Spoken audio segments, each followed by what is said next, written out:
It's great to be with everyone today. It's been quite a couple of weeks. Let me start close to home with what is on everyone's mind. Frankly, I can't get away from it. North to south, east to west of my state. I've done a lot of traveling in the last couple of weeks, and folks want to talk about it. Some have been very surprised by recent events. Others say they knew exactly what was coming. Everyone seems to have strong opinions, though. So let me tell you where I stand. I believe it's very, very possible that the Indiana Hoosiers football team will make the college football playoffs. Yeah. We may even have a national championship under our belts, but let's not get ahead of ourselves, all right? On less important topics, but nonetheless timely here in Washington, D.C., there's plenty to cover. And what I'm going to offer today, I hope, is a little optimism. I hope that's how it will be received, because I do see a lot of opportunity. I see a lot of opportunity for our great Republican Party. I see a lot of opportunity for a bipartisan group of United States senators to help shape in a positive direction the course of history. And I intend to play an important role in the next couple of years in those efforts. Earlier this month, as we know, a majority of Americans made it clear that they wanted significant change, that they were unhappy with the direction of our country. Prices were too high, the borders were too open, they felt too insecure with respect to our geopolitical situation. They registered their opinions and they were unambiguous. And so come January, we will have an opportunity as Republicans, in President Trump's direct words, to fix it. So it's an appropriate time to be with the Ripon Society, because after all, it was in a modest schoolhouse in Wisconsin, in your namesake town, that the Republican Party was born. Today, that party is being transformed. I think we are starting to sense the contours in which it's being transformed, but still, the future is not entirely clear. After the 2024 election, it's clear the Republican Party is now the party of working people. Something that folks like myself have long thought it should be, have taken a measure of pride in how we believe our solutions can positively impact the lives of every American. And so we will continue to make that case. And after years of working to broaden our appeal as a party, to win the votes of Americans of all backgrounds, all races and ethnicities, the GOP is finally becoming this multi-ethnic coalition and earning the trust and support of new adherents. I'm excited about that. Americans who never previously voted for the party of Abraham Lincoln did so in historic numbers relative to other elections in modern history. Black Americans, Latino Americans, gay Americans, straight Americans, rural and city alike, they are voting Republican in increasing numbers. So today we see a glimpse. I don't want to overstate it, though, because this is an opportunity. This is not yet a guarantee. We see a glimpse of a future Republican Party, a diverse party of regular Americans, wage earners and workers, urban and rural. The gains made in one election can't guarantee future victories. At some point, you have to deliver. But this coalition right now, it defies the tired old definition of who a Republican is and what they look like, if we can keep it.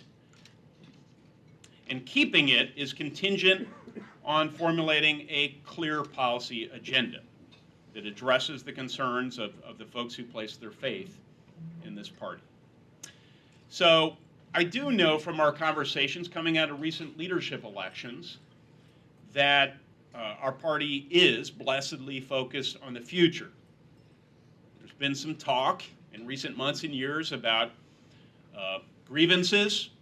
There's been talk about how different groups and individuals in past decades have offended the sensibilities of Republicans, understandably, have oftentimes not considered many core constituencies now of the Republican Party over the years in developing policy. I haven't heard any of that conversation. We're now focused on the future, which is awesome. The incoming Trump administration and the Republican Senate majority worked together 8 years ago, and in many respects, we delivered. We built the best economy of our lifetimes. And we got to do the same thing again as we create and pass this new American agenda. So what are among the issues we have to address? Well, the ones so many of us campaigned on. We have to secure the border. We were hired to secure the border. We promised we would fix it. We promised we would address the economic challenges facing Americans across the country. There are no excuses now. We said we would fix it. We promised we would reestablish American deterrence. There are no excuses. We said we would fix it. There's much more to be done, of course, and in my introduction, Scott alluded to some of those issues. Boosting energy independence, I know, is on the minds of so many Americans, and if I fail to name check your business or industry, it's probably on the agenda too, okay? Pulling back on the regulatory onslaught that has been facing American business and our economy more broadly is something that certainly has to be on the agenda. The CHIPS and Science Act. There's been some question about the future of this legislation, and I aim to bring more clarity to that. But with $450 billion and counting of private capital unleashed, with very little federal money having even flowed yet, it seems to me that a value proposition, sufficient value proposition, could be made to perhaps optimizing certain regulations, changing on the margins some implementation, but beginning to highlight all the good that legislation has done and will continue to do is something I will prioritize. So there's plenty on my plate to help the team and to help the country. But one area of particular concern I'd really like to highlight today is abroad. The world is dangerous. There's a band of malevolent actors. Ann Applebaum called this band the axis of autocracy: Iran, Russia, North Korea, China, Venezuela. You could throw others in, Myanmar. This is not a Cold War band of miscreants. They're not driven by ideology. They're driven by a perpetuation of their own rule. And they seek to undermine any semblance of international order that still exists, undermine the so-called rules-based international order. And we have to continue to make the case, I believe, for smart engagement by, with, and through allies and partners around the world. So this will be an enduring challenge. It has been throughout history. It's always more difficult, especially during a changing global economy and when we're experiencing so many other challenges, to make this case. But generation after generation of American leaders have made it, and there are a number of us Republicans who will be committed to making the case for continued smart engagement in the world so that we can bring the people along. This band of miscreants to which I alluded, though, they're united in their desire to not only maintain power, but their hostility to our value set, of course, the Enlightenment values on which this country was established and which we are working with others to preserve and protect. So to counter the threat, we're going to have to invest more in our military. We're going to have to do it. These threats are not going away, and we may have to find some savings in other parts of our government, but this is an argument that needs to be made. We need both qualitative and quantitative improvements in our overall strength. That's going to require investments. We also need to spend on our military more efficiently. This is a hard conversation for many Republicans. There are some things that we should be divesting or disinvesting in. So establishing priorities, this is what people do when they govern as opposed to campaign. We absolutely, in this environment of limited fiscal resources, need to be identifying areas of savings as we make the case for more investment. Naval warfare in particular is something perhaps based on my background in the U.S. Navy and Marine Corps, but also through observation and study that I think requires a special focus. I think it's important that we rethink, based on current events, some of the investments there. Does it make sense? I'm not settled on this opinion, to invest perhaps a little less in aircraft carriers during this age of hypersonics, for example, and invest more in other areas. We saw the Ukrainian Navy, it doesn't really exist, the Ukrainian Navy defeat the Russian Black Sea Navy without a proper Navy. What lessons are we learning from that example? Was that a fluke? Or should that change the operational concepts of the United States military and inform our investments? And then, of course, we need to do what President Trump has been very effective at doing in recent years. We have to apply some pressure to France. Free riding is not only inconsistent with a strong alliance system, it undermines trust in our people that our leaders are going to bat for them, on behalf of them, and doing everything we can to ensure that we're not unduly bearing the burden of the world. So I actually think President Trump will continue to be effective on that front. We'll have to assess on a day-to-day basis whether there's too much insistence and too fast about stepping up and investing more in their own defense. But I do think directionally, the American people want the president to persuade others to keep investing in their military. Our partnerships with the European and Indo-Pacific nations have to remain firm. In a positive development, these partners we've seen they've really been responsive to President Trump's demands, and to a lesser extent, I think, the Biden administration's demands. But I just came back from Canada.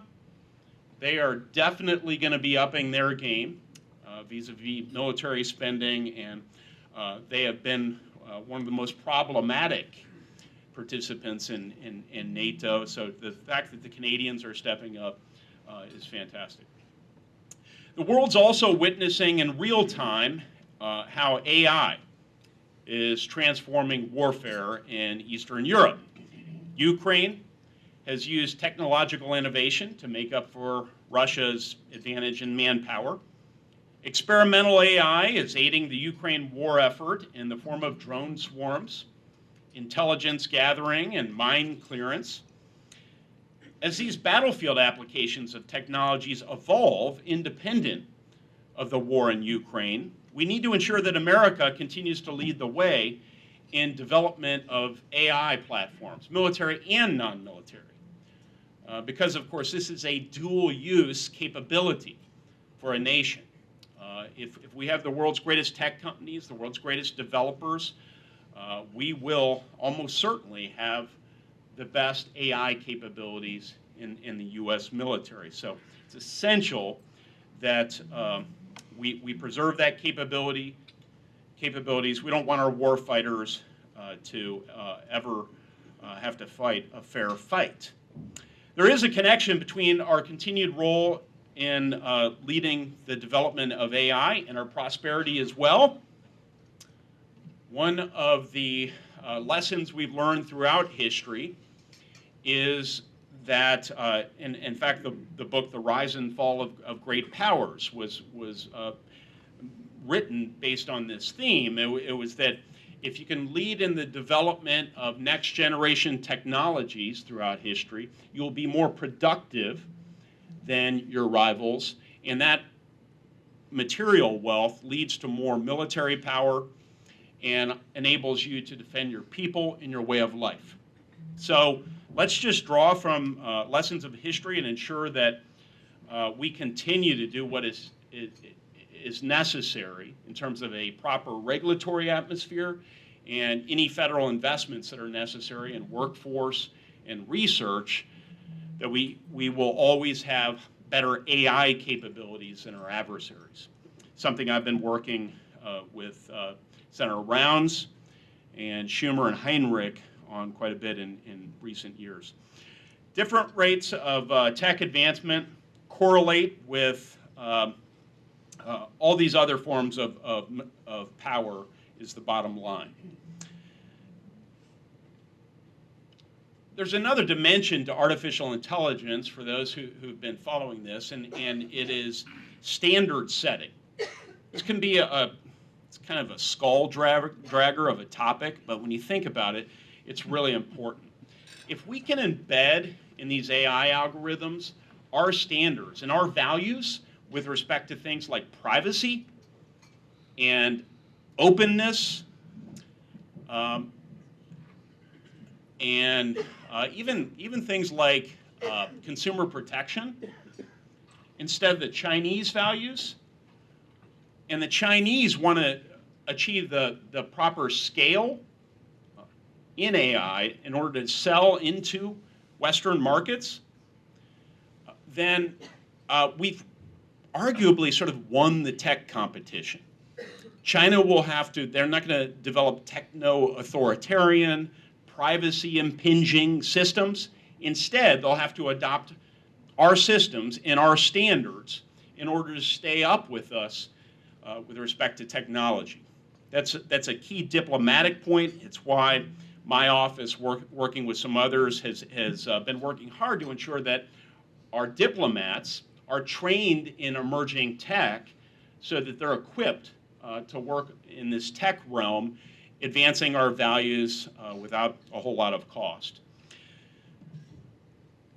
There were some disagreements that I'd like to speak to for those who are following that artificial intelligence conversation. I developed this bipartisan Senate roadmap with Senator Schumer, Rounds, and Heinrich, and the disagreements were minor. There was one headline about the Chips and Science research money that we thought should be appropriated for AI research in federal labs, and that, I guess understandably, got most of the attention in terms of the roadmap. But the vast majority of the roadmap was about emphasizing we don't need an entire new body of tech law to deal with artificial intelligence. We have laws with respect to privacy and consumer protection and intellectual property and on and on and on. And the challenge for us as legislators is to identify, working with the administration and developers and others, how to adapt existing law through writing new regulations, et cetera, to an AI-enabled world. And then there's some gap fillers that we'll need to take care of, new challenges that we didn't anticipate. So it really makes this whole AI legislating exercise a lot less daunting. My colleagues agree with that, Republican and Democrat alike. So I think what was once regarded as an impenetrable topic and one that might be challenging to find some common agreement on legislatively is increasingly being regarded as something that Congress is pretty well equipped to tackle. Well, let me just sort of close here, and then I'm really eager to take your questions to the extent time still allows, Jim. But I mentioned earlier how this organization, Ripon, takes its name from the Republican Party's origins. And the truth is that the party has really transformed many, many times since 1854. This is what political parties are supposed to do. And parties that don't adapt, they go the direction of the Whig Party. They're no longer heard of anymore. As there are new challenges and opportunities, as the economy changes, as there are changes in our culture, the demands of the American people will change, and our party should be responsive to that. So we're in the middle of that. We are a new political coalition, and we're starting to see the workings of a policy agenda underneath that political coalition. It's an exciting time, but it's also an exciting opportunity. And I would challenge all of you to figure out how you can take your core principles as organizations, your policy agenda, and work with us to socialize some policies that will fit underneath that broader new Republican banner. And I promise to you that I will be a ready, willing, and able partner in that effort. I thank you for this opportunity, and we'll look forward to the questions. God bless. Okay.